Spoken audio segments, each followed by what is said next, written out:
Assalamualaikum warahmatullahi wabarakatuh.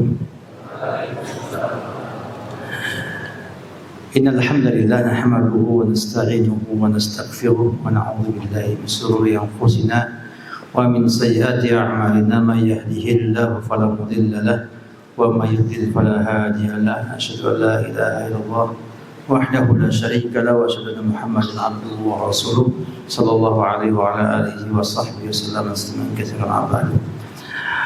Anak-anak sekalian, alhamdulillah, syukur kepada Subhanahu wa taala yang telah menyelesaikan ujian antum pada hari ini.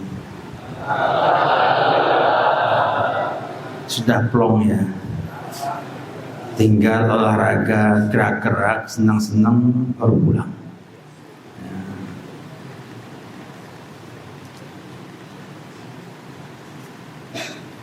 Ini ujian kita sadari, kita pahami, kita mengerti.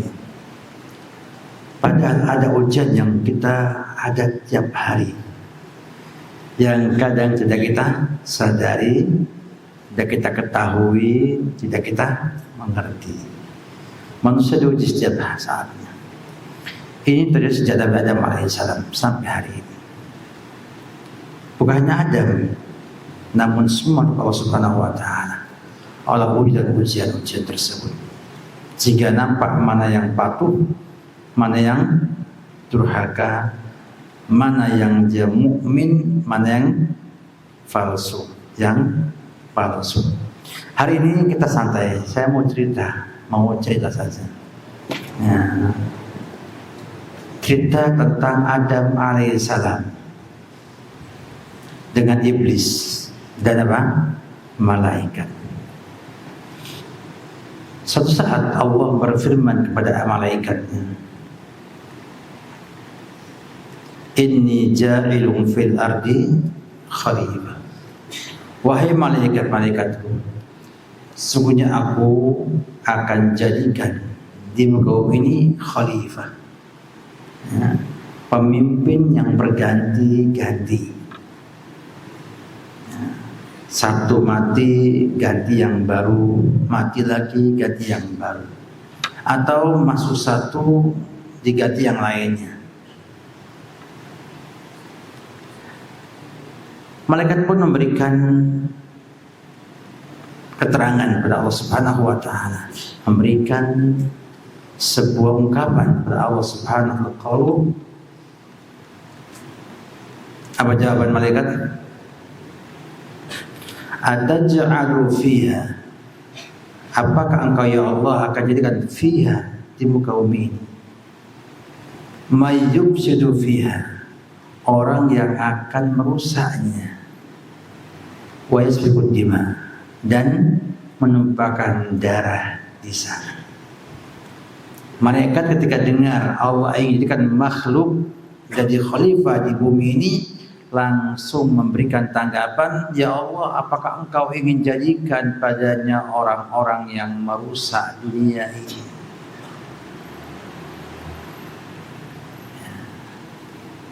Dan menumpahkan darah padanya. Allah bantah gak ini? Allah gak bantah. Kata Allah, apa kata Allah? Inni a'lamu mala ta'lamun. Artinya Allah tidak mengingkari asumsinya malaikat, tapi Allah katakan bahwa ada yang kami tidak ketahui, wahai malaikat.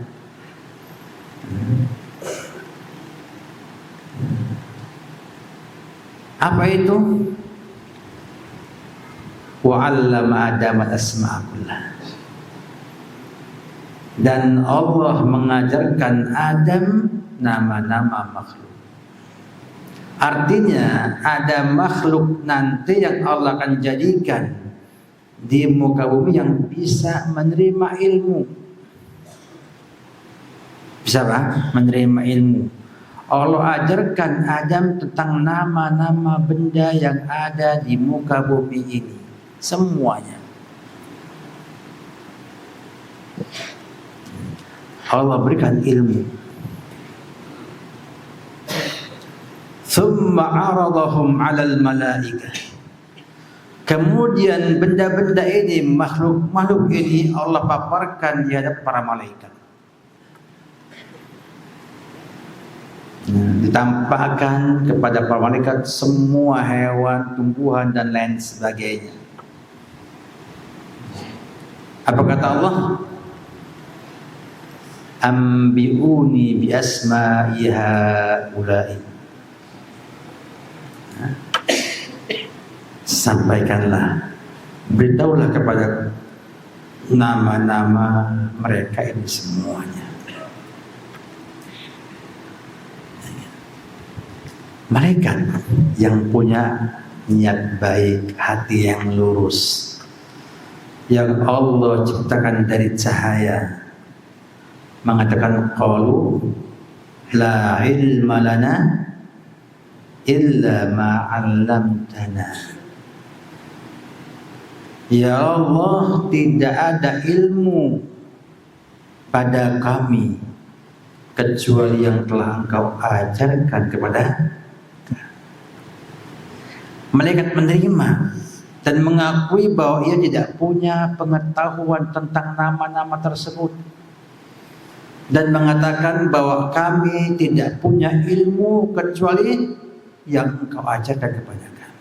Inilah orang-orang apa, makhluk yang berilmu, mengetahui bahwa ilmu yang dimilikinya itu hanyalah anugerah Allah semata. Bukan karena pinternya malaikat, bukan karena cerdasnya, karena usahanya. Langsung, la ilma lana, tidak ada ilmu pada kami ya Allah kecuali yang telah Engkau berikan kepada kami ilmu tersebut. Artinya malaikat mengatakan bahwasanya Allah Subhanahu wa ta'ala memuliakan malaikat karena Allah memberikan ilmu pada mereka. Maka akhirnya Allah pun menyampaikan kepada Adam, ya Adam, ambihum bi asma.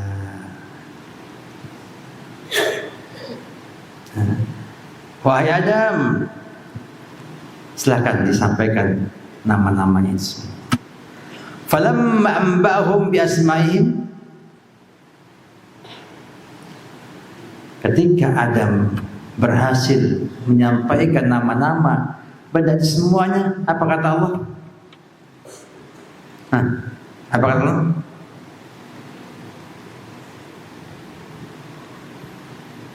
Falamma ambahum bi asmaihim qala alam aqul lakum inni a'lamul ghaiba samad wa a'lamu. Artinya sahabat malaikat, wahai malaikat, aku yang tahu gaib semuanya Allah yang maha tahu, kamu enggak tahu. Maka malaikat akhirnya apa? Tawadhu. Karena mereka meyakini bahwa Allah bila menghendaki sesuatu itu bisa dilakukan. Allah pengen Adam dikasih ilmu, malaikat tidak iri. Kenapa? Karena Allah lah yang punya hak untuk memilih hamba-hambanya yang Allah berikan ilmu kepadanya. Demikianlah orang yang berilmu itu tidak akan iri dengan kemampuan orang lain, karena tahu bahwa ilmu itu Allah yang memberikan. Artinya manusia itu akan menjadi orang yang tidak merusak dan tidak menumpahkan darahnya bila memiliki ilmu yang benar dan mengamalkan ilmu yang benar tersebut. Sehingga bila manusia ini mengamalkan perintah Allah Subhanahu wa ta'ala Quran dan Sunnah, maka tidak akan merusak bumi dan tidak akan juga menumpahkan darah di muka bumi ini. Menunjukkan bahwa munculnya kerusakan di bumi ini adalah karena mereka jauh dari ilmu yang benar. Bayangkan bila antum dapatkan misalnya nebang pohon-pohon di hutan sehingga habis hutan pohon-pohon. Allah uji dengan berikan air yang banyak, maka potongan-potongan itu sebelum dikirim kemana-mana sudah dikirim oleh air hujan. Dikirim bersama dengan apa? Tanah dan longsor menghantam rumah penduduk, berantakan habis. Karena mereka mau ke ilmu. Ilmunya apa? Menjaga ekosistem itu penting. Ya, menjaga hutan agar memiliki kemampuan untuk menahan air penting. Tapi apakah banjir karena hutan gundul? Benar kan? Hah? Nggak benar. Pernah manusia dikasih Allah banjir dalam keadaan hutan semuanya. Kapan tuh? Zaman Nabi Nuh. Ya, belum ada penambangan tambang, belum ada penambangan hutan. Banjir kan? Banjir. Kenapa? Karena Allah berikan air yang tidak mungkin ditampung oleh bumi ini. Ya. Makanya Jakarta banjir terus. Kenapa? Karena kemampuan pompanya sekian ribu liter, tapi Allah berikan hujannya lebih banyak. Sungainya menampung sekian juta kubik, Allah berikan air lebih banyak lagi. Ya, maka tidak begitu lah. Dan Allah menahan laut Jakarta yang sudah lebih tinggi daripada daratannya, tanpa banjir. Di Pantai Mutiara di Jakarta, daerah Tanjung Priok,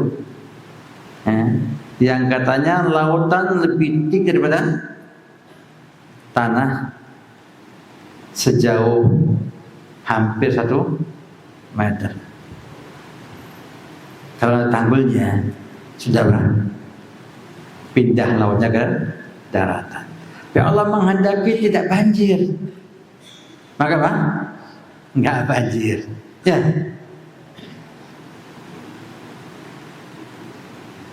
Jadi harusnya pertama kali menyikapi apa? Ini semua Allah yang mengirimnya. Wa ma nursilu bil ayat illa takhwifa. Allah Subhanahu wa taala tidak mengirim ayat-ayatnya kecuali untuk menakut-nakuti kita semuanya.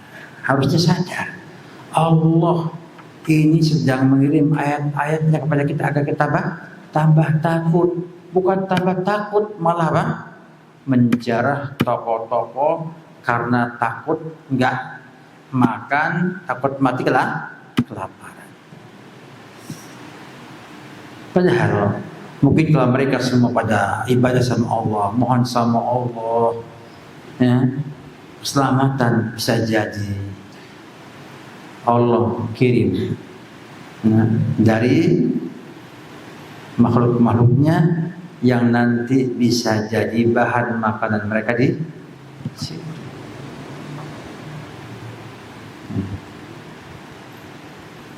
Mampu enggak Allah mengadakan pun jadi ayam semuanya? Muncul ayam 1 juta ekor ayam. Mampu enggak? Hah? Tapi kita enggak yakin. Yakin saya kalau ngerampok Indomaret, saya ngerampok Bulog, gudang Bulog, saya dapat beras semua. Bisa aja dengan sebab itu akhirnya bantuannya enggak turun. Mungkin yang tadinya mau ngirim helikopter nggak jadi ngirim helikopter. Ini perlu adanya iman sama Allah Subhanahu wa taala. Nah, Adam diberikan kesemuanya namanya ilmu. Ilmu ini yang membuat kita apa? Menjadi hamba Allah yang tidak merusak bumi dan tidak menumpahkan darah di sana. Maka akhirnya malaikat ketika perintah qulna lil malaikat usjudu di Adam. Fasajadu. Karena dia tahu bahwasanya ilmulah yang menjadikan seorang itu mulia. Maka malaikat pun akhirnya sujud. Tanpa tanya sama Allah, kenapa ya Allah kok kami diminta untuk sujud kepada Adam alaihissalam? Tidak tanya, langsung fasajadu dengan fa. Fa ada bab tartib, artinya langsung perintah langsung sujud. Mereka sujud, fasajadul malaikatu kulluhum ajma'un. Semua malaikat sujud semuanya. Ternyata ada satu yang gak sujud. Siapa itu? Illa iblis. Ustaz, kok bisa iblis disampaikan di dekat para malaikat yang ada di sana itu? Karena iblis kata ahli tafsir adalah makhluk Allah dari jin, ya, yang Allah ciptakan dari api. Ini iblis dulu adalah jin yang paling soleh, paling soleh.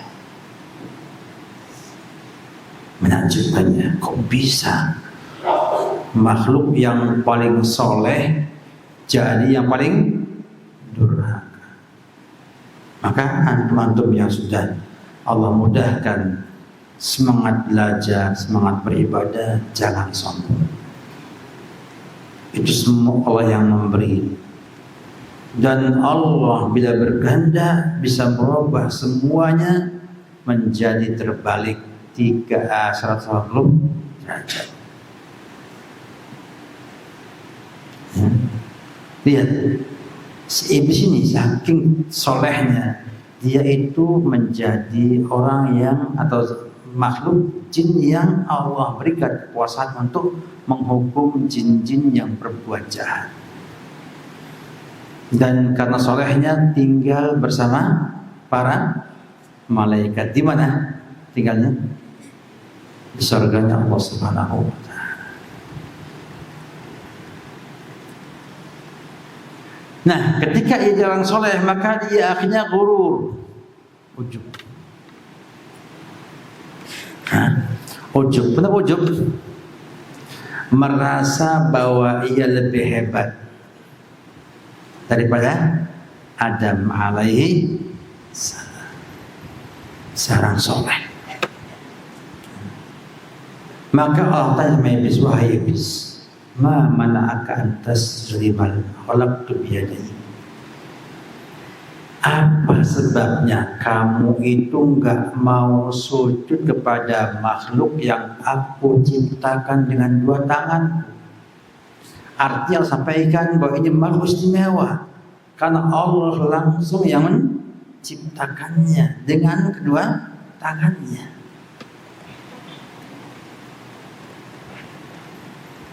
Apa jawabannya? Ana khairum minhu khalaqtani min nari wa khalaqtahu min. Gimana saya sujud ya Allah? Saya diciptakan dari api, Adam dari tanah. Artinya iblis itu bangga dengan asal keturunannya, asal penciptaannya. Ya enggak? Benar enggak?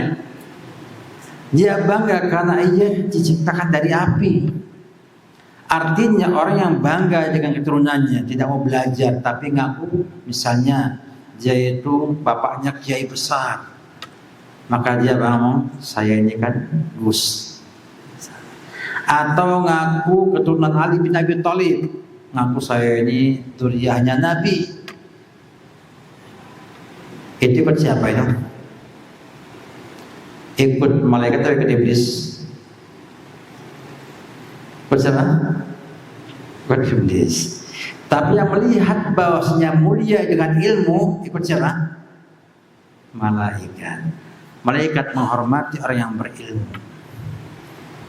Maka malaikat pun langsung sujud kepada Adam menghormati Adam yang punya ilmu.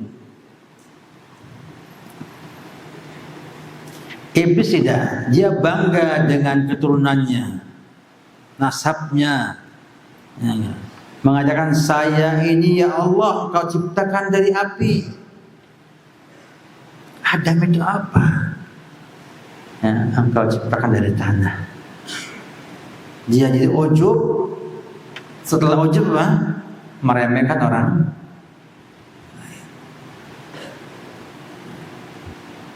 Saya ini pintar. Yang lainnya apa?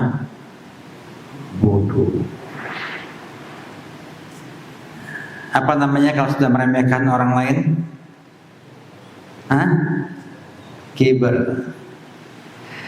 Setelah remehkan orang lain, maka dia akhirnya tidak mau menerima kebenaran. Maka al-kibru Nabi batrul haqqi wa ghamdun nas.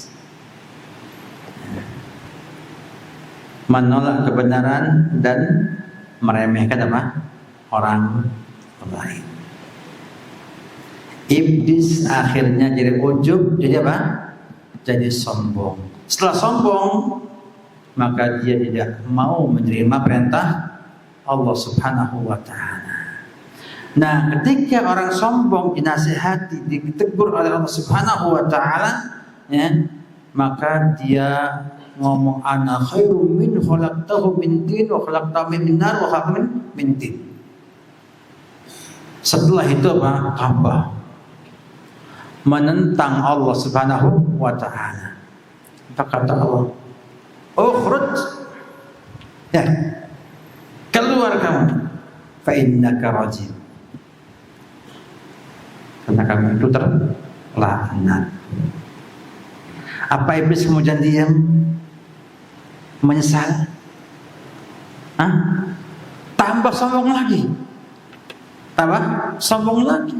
Menantang Allah Subhanahu wa ta'ala. Saya akan goda anaknya Adam alaihissalam. Saya akan sesatkan mereka. Bahkan mengatakan wala tajidu aktsarahum syakirin. Ngomong sama Allah, ya Allah, kamu tidak akan dapatkan kebanyakan mereka bersyukur kepada kamu. Sombong, ditegur tambah sombong, dicela tambah menantang Allah Subhanahu wa ta'ala, mengatakan saya akan goda mereka semua sampai tidak ada yang syukur sama kamu, dan kamu dapatkan ya Allah, mereka itu akan umumnya kebanyakan tidak bersyukur kepada. Menantang iblis kepada Allah Subhanahu wa ta'ala, menantang Allah Subhanahu wa ta'ala. Dan bagaimana tiga makhluk Allah ini? Adam dikasih ilmu sehingga ketika dia berbuat salah, memakan pohon larangan, buah pohon larangan, yang kata Allah, "Lola taqraba hadhihi syajarah," jangan dekati pohon tersebut. Kata iblis, "Aqasamahuma inni lakuma laminan nasihin." Adam Hawa diomongin sama iblis, saya ini penasihat ulung, ikhlas, tulus. Hal adulukum ala syajaratil khuldi wa mulkin la yabla. Mau enggak engkau wahai Adam, aku tunjukkan pada kamu sebuah pohon kekekalan dan kerajaan yang tidak akan punah. Artinya Adam dikasih iming-iming, kalau dekat di pohon ini, makan pohon ini, buahnya kamu akan kekal dan kamu akan tinggal di surga selama-lamanya. Manusia tergoda. Tergoda kayak antum ya, tergoda. Jangan yuk rokok yuk, enak rokok lu, enak rokok itu. Jagoan, dia tuh iklannya, laki-laki, jarum super. Tergoda sama iblis, digoda itu. Akan yang merokok. Memang enak. Baunya kayak enak baunya aja. Baunya gak enak. Emang rasanya manis. Ya. Oh, ada sekarang namanya pave. Ya. Ada rasa anggur, rasa apa? Blueberry, rasa-rasa. Terus enak, lezat. Akhirnya apa? Disenggol lah hormon apa? Kenikmatan di otak seorang hamba.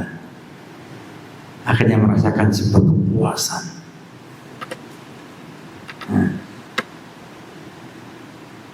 Sama kayak Adam digoda oleh iblis.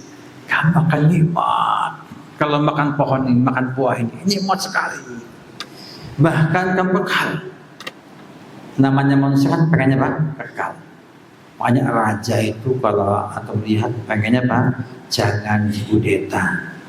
Presiden kalau bisa memimpin lamanya dan seterusnya. Walhasil Adam pun tergoda. Siapa yang pertama kali makan buahnya? Siapa?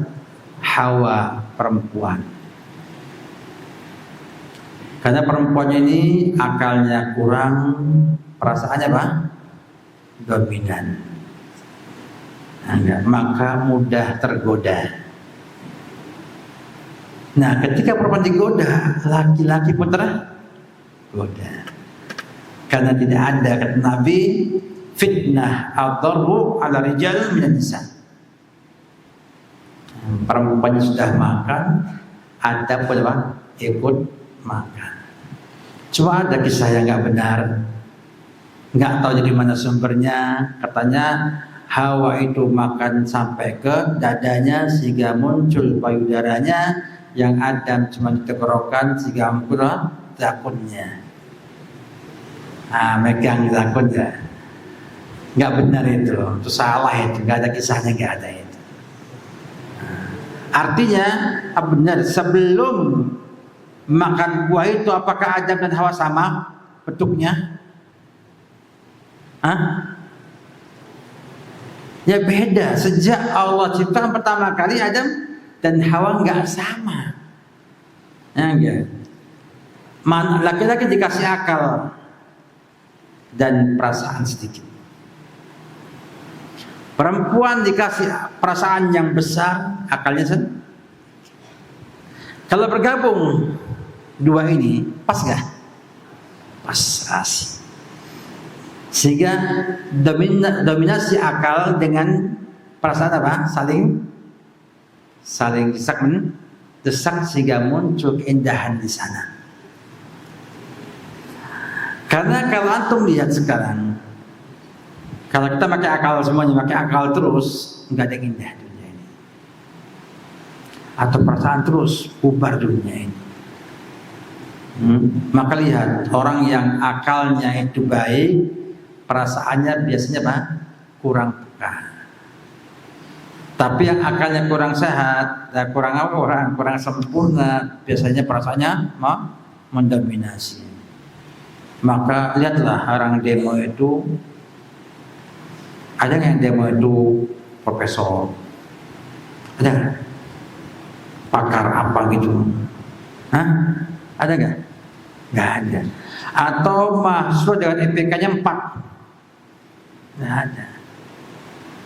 Nggak ada. Siapa itu?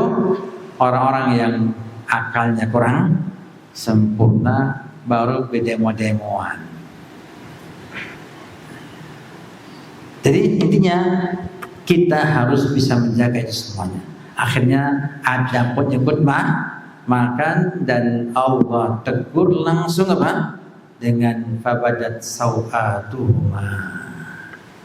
Langsung begitu makan langsung telanjang. Bajunya hilang semua. Fatafiqa yaksifan min warakil jannah. Buru-buru langsung cari daun di surga untuk menutupi auratnya Adam dan Hawa. Kira-kira manusia itu pertama kali pakai baju atau telanjang?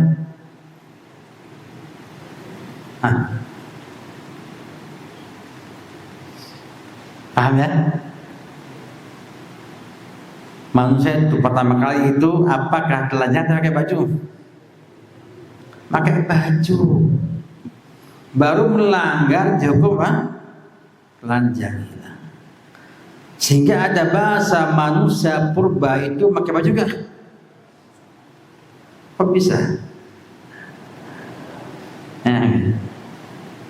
Itulah masalahnya. Ya, antum dibohongi banyak oleh orang. Jadi manusia itu asalnya pakai baju. Ya berubah jadi apa? Nggak pakai baju ketika mereka itu menjauhi tauhid. Semakin hilang tauhidnya, semakin telanjang orang. Sekarang ada nggak suku Indonesia yang nggak pakai baju? Ada nggak? Di mana? Yang tidur bangun. Cerita ini bukan pengajiannya. Halo. Pukul. Nah. Waduh, tidur habis ujian kok. Ya. Jadi intinya adalah bahwasanya ada nggak suku di Indonesia nggak pakai baju? Di mana?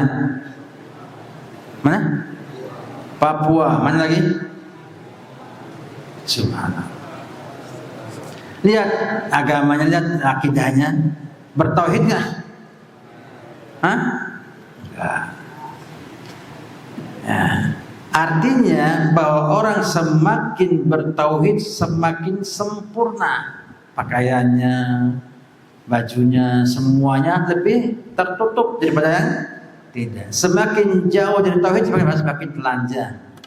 Awalnya nggak pakai kerudung, lehernya kelihatan, lama-lama lengannya kelihatan, lama-lama betisnya kelihatan, lama-lama kelihatan semuanya.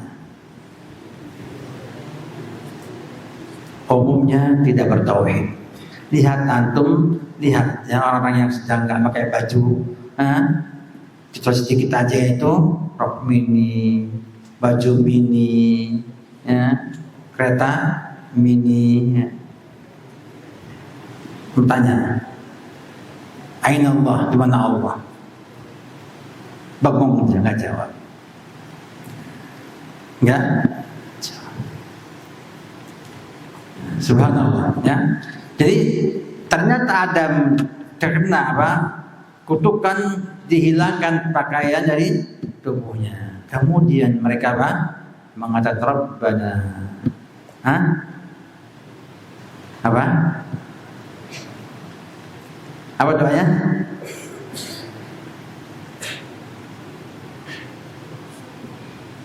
Rabbana ighfir lana dzunubana israfana. Bukan lagi.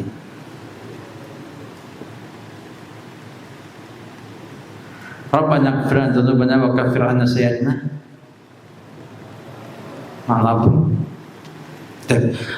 Adam Allah berikan ilham karena dia punya ilmu, maka Allah berikan ilham apa? Untuk bertaubat. Fataba alaih. Adam bertobat karena punya ilmu. Iblis tidak bertobat karena tidak punya ilmu. Allah tidak ajarkan ilmu pada iblis alaihissalam. Pada iblis laknatullah alaihi. Intinya adalah bahwasanya Adam itu bisa bertobat karena apa? Allah berikan ilmu pada Adam sehingga Adam akhirnya menyesal dan merasakan bagaimana akibat buruk maksiatnya ia.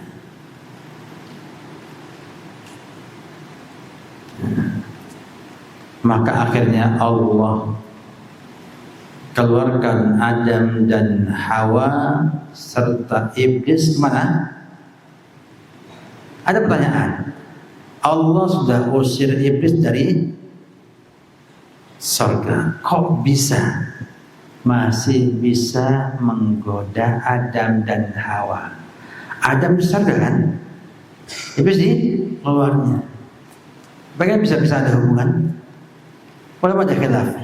Ada mengatakan bahwa iblis hanya menyampaikan suara kepada Adam alaihissalam. Dan dia tidak diserahkan di luar. Membisikkan hati Adam. Nah, nggak tahu dengan telepati dan apa, pokoknya Adam tergoda oleh apa? Bisikan iblis tersebut. Ada yang mengatakan bahwa Allah masih mengizinkan ia untuk menggoda Adam. Artinya iblis bisa masuk surga kalau untuk menggoda Adam dan Hawa saja. Wallahu a'lam bishawab, mana yang benar. Yang jelas bahwa iblis berhasil menggoda Adam dan membuat ia akhirnya apa? Ghawa, tersesat. Nah, si Adam ghawa. Adam melalaikan, meninggalkan larangan Allah, maka dia tersesat. Lupa dengan apa? Larangan Allah Subhanahu wa ta'ala Adam alaihissalam. Turunlah ke dunia ini. Apa yang turun? Adam, Hawa, iblis, sama apa? Ular.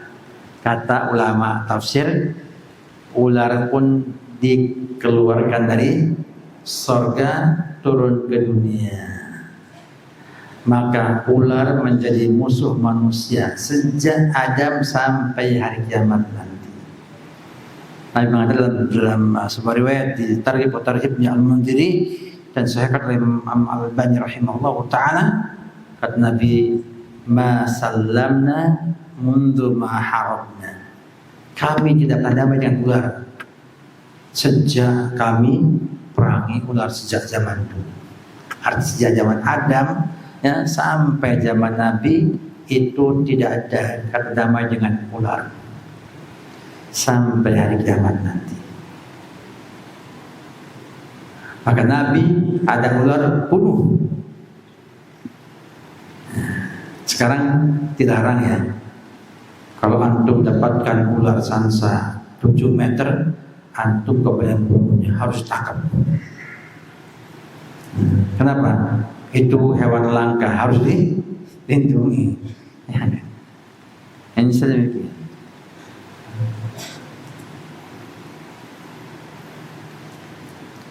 Turunlah mereka kan dunia ini.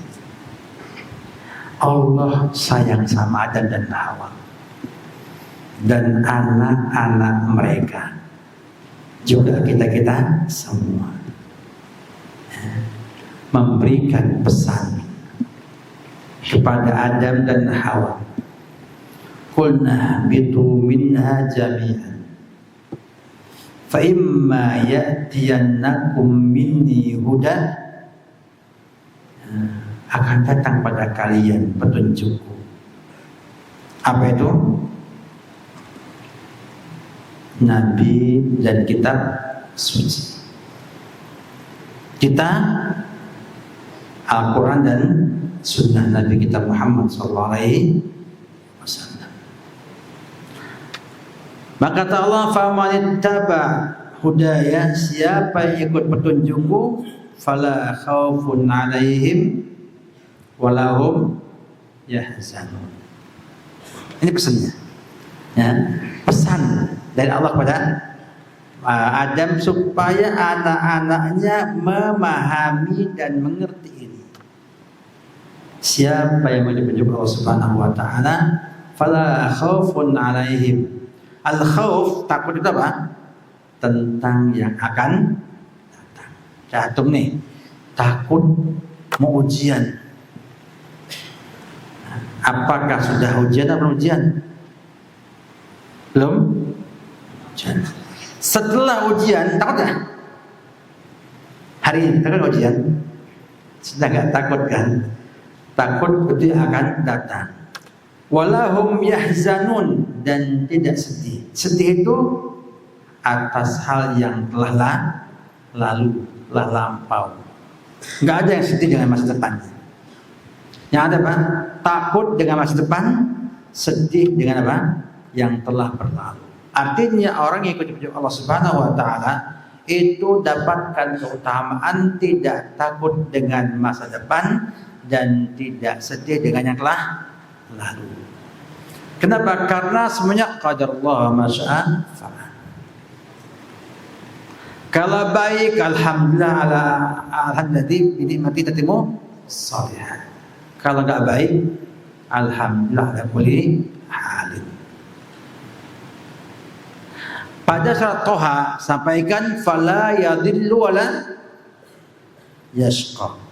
Faman tabi'a hudaya fala yadhillu wala yashqa. Siapa yang ikut petunjukku maka dia tidak akan apa? Sesat dan gak akan sengsara. Artinya manusia itu yang taat dengan perintah Allah akan dapatkan 4 hal. Yang pertama, enggak takut dengan masa depannya, enggak sedih dengan yang telah lalu, dan ia selalu dapat petunjuk Allah Subhanahu wa taala karena dia tidak sesat. Allah berikan kemudahan untuk benar terus dan tidak akan yasqa. Seorang yang enggak sedih, enggak takut, tidak akan sengsara. Nah ya, paham ya? Kalau orang itu punya petunjuk, tidak ada rasa takutnya, nggak pernah sedih, maka apa? Tidak akan sengsara. Maka ada 4 ini bagi antum yang mau ikuti petunjuk Allah Subhanahu wa taala. Nah, alhamdulillah antum selesai ujian. Ya, hari Jumat kelas meeting. Ya, saya lihat banyak sekali acaranya, ya, juga banyak juga uangnya. Uangnya banyak banget. Ya, mau saya coret uangnya, nanti nggak pada senang dikasih duitnya, banyak juga uangnya. Pilih mana? Hah? Hah? Hah? Pulangin. Lebih baik antum nanti bahagia main-main, biar nanti setelah main pulang ke rumah nggak main lagi. Lomba nanti kayak tahun lalu ya, lomba apa? Balap karung, lomba bawa kelereng misalnya, seru. Biar berkesan dari antum. Maka saya lebih baik korbankan harta, antum bahagia ketimbang apa? Antum sengsara ada uangnya. Manfaatkan sebagai media untuk berkomunikasi dengan teman-teman, kemudian bisa apa? Kalau yang menang antum puji dengan barakallahu fikum, ya jangan lupa apa? Pujiannya kepada Allah Subhanahu wa taala. Dan hari Kamis yang akan datang bagi rapor, saya pengennya antum nggak pulang, di sini saja karena MBG-nya saya. MBG-nya kadang makan nanti. Hah? Mau dibawa pulang nggak boleh, karena apa? Omprengannya nggak boleh bawa pulang. Ya, nggak mau dikirim terlalu mahal ya kirimnya. Lalu gimana itu? MBG siapa MBG-nya? Hah? Waduh. MBG-nya itu masya Allah seginasnya ya. Ya, segini.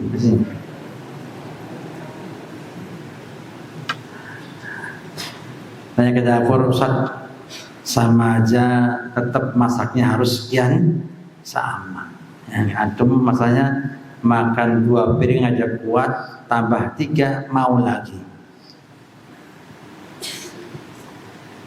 Setelah bagi rapot berjalan, ingat antum safar ada etikanya. Adalah etikanya. Berdoa safar. Naik kendaraan, doa naik kendaraan yang nggak safar. Ya. Kemudian yang tinggal di pondok pun jangan bersedih. Ya. Jangan takut, tetap akan bisa makan, bisa minum. Atau rumahnya di Aceh, ya, jangan pulang ke Aceh, masih banyak Pak airnya. Ya. Nanti hanyut, nggak pulang ke pondok lagi. Ya. Atau Sumbar, bahaya Sumbar, masih banyak Pak longsornya. Tapi kalau antum pulang ke Sumbar untuk gali tanah, silahkan pulang ke sana, ngepel rumah, ya, buangin lumpur di rumah, itu amal soleh. Yang sumut juga sumut, ya, jangan ke Sibolga sama Tapanuli Tengah dan Selatan. Kenapa?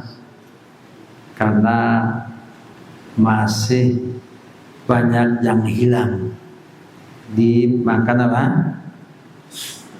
Tanah longsor, tenggelam. Ya. Di Aceh itu ada yang sampai 3 meter tebalnya tanah bawaan banjir, 3 meter. Berarti kalau iya pas kejadian di bawah, maka untung galinya 3 meter itu ngalahin kuburan. Kuburan cuma 1,5 meter, dalamnya jadi 3 meter. Maka antum bersyukur sama Allah. Ya, alhamdulillah afana mimma tulia bihi. Bersyukur. Ya. Maka antum bantu mereka sumbangan. Sudah belum? Sudah.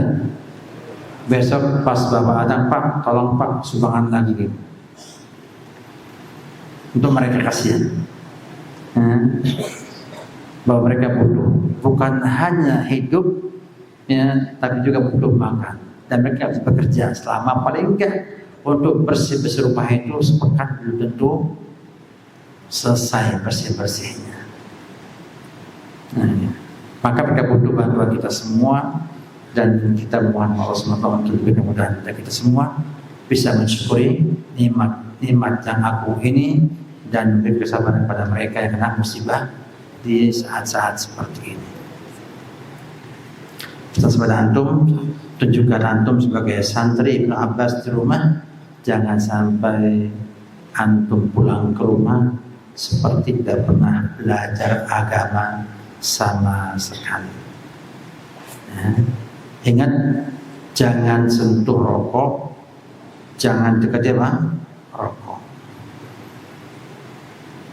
dan jangan coba-coba simpen HP di rumah santri di beku ini.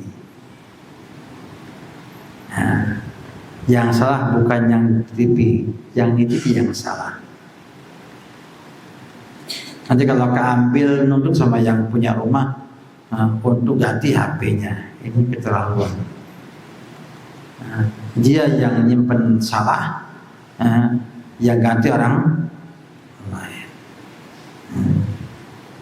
Jadi jangan sampai ada antum mencoba-coba untuk nyimpen HP di orang-orang di sekitar pondok. Simpen di pondok, kasih ke pesantren, simpen, nanti saya pulang Ramadan saya ambil kembali.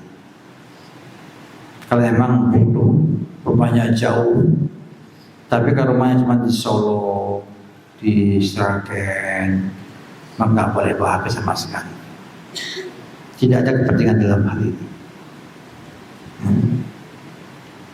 Perbanyaklah antum amal soleh di saat liburan, dan mohon semua Allah kemudahan menjadi hamba Allah yang bertakwa kepada Allah Subhanahu wa Ta'ala. Demikian mungkin tausiah saya pada hari ini.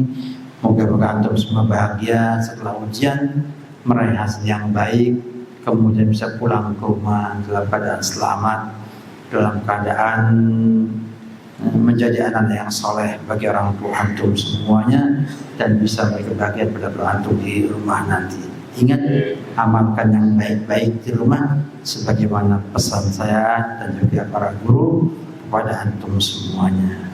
Wabillahi taufik. Assalamualaikum warahmatullahi wabarakatuh.